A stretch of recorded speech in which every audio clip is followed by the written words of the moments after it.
Our chicken has been marinating with olive oil, garlic, some salt, some pepper, some fresh herbs, so sage and rosemary, a little bit of red pepper flakes, and a squeeze of lemon juice, okay? And I've had it in the refrigerator for a couple of days, actually 2 days like this. And then we have our chickpeas. So this is a whole can of chickpeas. I drained out any of the water and I rinsed them well. Here we have the lemon that we're going to squeeze a little bit more of the juice into the dish as it cooks. We have some canned plum tomatoes. These are actually pureed. You can use whole canned tomatoes that you squeeze with your hands. You can use chopped. You can use a puree. It's completely up to you. We have some garlic. We have an onion. We have some rosemary. We have red pepper flakes. We have salt and pepper and extra virgin olive oil. So you want to pluck your rosemary. And then when your rosemary is plucked, you can actually mince it up along with your garlic. So we're going to peel our garlic and then we're going to mince it up along with the rosemary. And I find this technique is really helpful because you get all the flavors to kind of meld even before they go in on the heat. Okay. So let's take our garlic, and you want to remove the bottom part of the garlic, which is kind of tough. Okay, so cut that off. There we go. And then you want to peel it. So put your knife right on top and just give it a little whack. Okay. Get rid of any of those skins.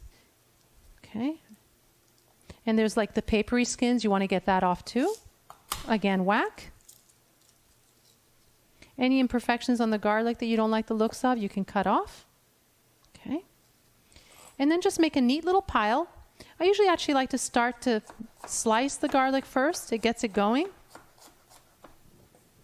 And then mince.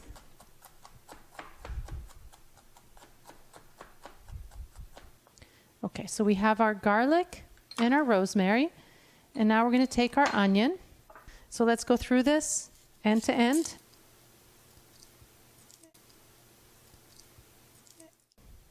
So when you look at your onion, the end that you want to keep is that root end. You want to keep that attached, okay? So basically all the layers converge here. And what we want to do is cut off the top part. So the top part comes off, but you want to keep all the sort of bearded end still attached, okay? So I like to remove usually the first layer, and any of the papery skin comes off. And like I said, you're working towards that root end, okay? The idea is to get this finely minced without hacking away at the onion, which generates a lot of acrid oils and makes it hard to chop without crying, and also makes this taste not very good. You want to make very distinctive cuts in your onion. First, horizontally, then lengthwise, and finally in this direction towards the root end. So you put your hand kind of flat on top of the onion with the fingers pointing up, and you're working towards the root end. You're not going all the way to it. You're going about 4/5 of the way, okay?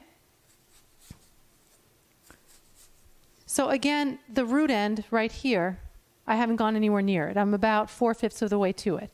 Now I want to take my knife and I'm going to go kind of parallel to the lines of the onion itself. So I'm going perpendicular to my original cut, okay? So we're going to go like so. I'm holding my fingers up so you can see what's going on, okay? The closer together you make the cuts, the finer the onion is going to be minced. The final cut, which makes the onion actually fall apart, is this. So now you're working from the stem end to the root end of the onion. Remember that you're not going all the way to the root end.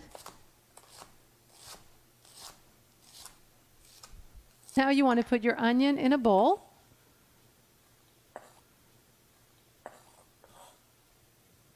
And we're going to be sautéing. So we're going to start building the flavors in this dish. So your pan doesn't have to get preheated. In fact, I don't want it to be preheated. Turn it on. Put in your oil. I'm going to need a little bit more. You don't want a ton, you just want a little bit. And before that gets hot, put in the onion and the garlic and the rosemary.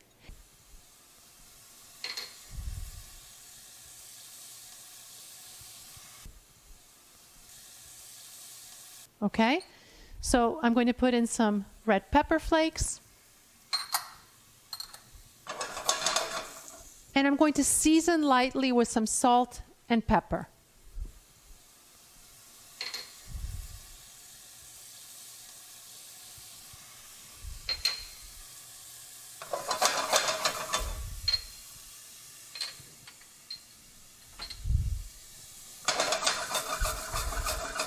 And what we're looking for is for the onions to become cuttable with a spoon before we add anything else.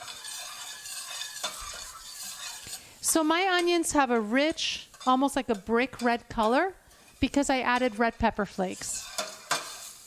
If you don't like things spicy, then you don't have to add the red pepper flakes. You're going to have more of a light green kind of color here.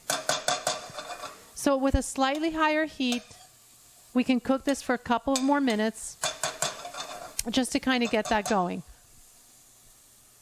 It's going to take about maybe 5 more minutes for this, roughly, maybe 3, maybe 4, I don't know. We're going to see how long it takes for that to become something that mellows and becomes cuttable with the tip of a spoon. And that's how you know you're ready for the next step. Okay, so right now, these are looking really good. Mine are pretty much cuttable with the tip of a spoon. So let's take a slightly larger piece, put in the middle so you can see what I'm talking about. Before you add any other ingredients, your onions should be soft enough that they're kind of falling apart. So the tip of the spoon should be able to cut them fairly easily. So you can see I went right through that onion. It didn't really fight me. Okay? So I'm not looking to caramelize. I'm not looking to brown. I'm not looking to develop sweetness in the onion. I'm just looking to soften it. So at this point, I'm ready to add my chickpeas are going in.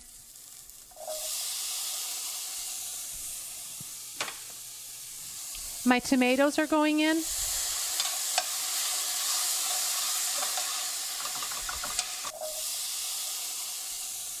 So when your tomatoes are in, you're going to take some water. This is very important. The water is absolutely necessary because you don't want those chickpeas to scorch. So put about a half a cup of water in. You want to get something that looks kind of soupy, and you want to monitor this several times as you go because you want that mixture never to scorch. You don't want to end up with chickpeas that turn mealy, okay? There's always going to be about maybe a quarter cup of liquid by the time you're done. If you like lemon, add a little squeeze of lemon as you go, okay? Our chicken has been salted. We now need to put a little bit of salt and a little bit of pepper also for our chickpeas. So we're basically building flavor in the dish as we go, okay? So when you have the tomatoes, the chickpeas, the water, the onions, everything in the pan, a little bit of lemon if you like it, put the heat on low. So you can see that the chickpeas definitely look different than they did moments ago. I'm going to be adding the chicken to this. You're going to take your chicken thighs and you're going to pop them with whatever marinade is in that container into the chickpeas. And you're going to mix it up because the chicken thighs are delicious when they cook a nice long time. So 20 minutes, 30 minutes, no problem. Okay? So I'm putting the chicken thighs directly in the chickpea dish. They're right in the pan. And I just want to mix them around so they get fully flavored with everything that's going on in here. And kind of lay them so that they're in a single layer. And then you want to look at your water.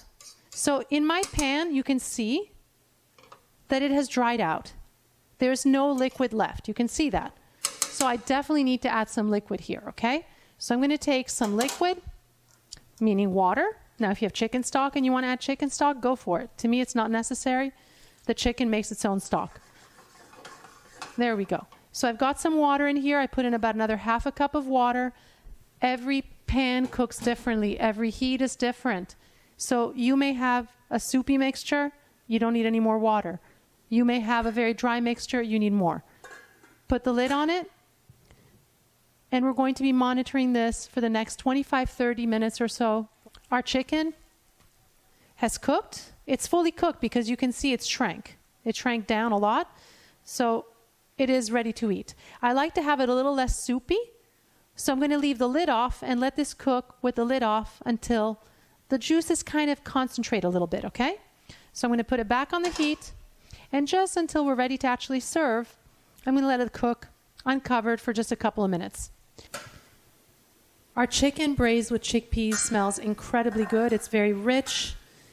The sauce concentrated, so it's not soupy at all. It looks just wonderful. When I serve this, I always like to drizzle just a little bit of extra virgin olive oil at the moment that it's about to hit the plate. So when you're spooning this onto your plate, a little bit of extra virgin olive oil at the very end just brings up all the flavors. If you enjoy lemon, a squeeze of lemon, just to reinforce that lemony marinade that we did. This is delicious on the first day, but it reheats very, very well. And you can even shred the chicken and make a wonderful soup out of any leftovers. Hope you enjoyed making this with me, and I'll see you again soon.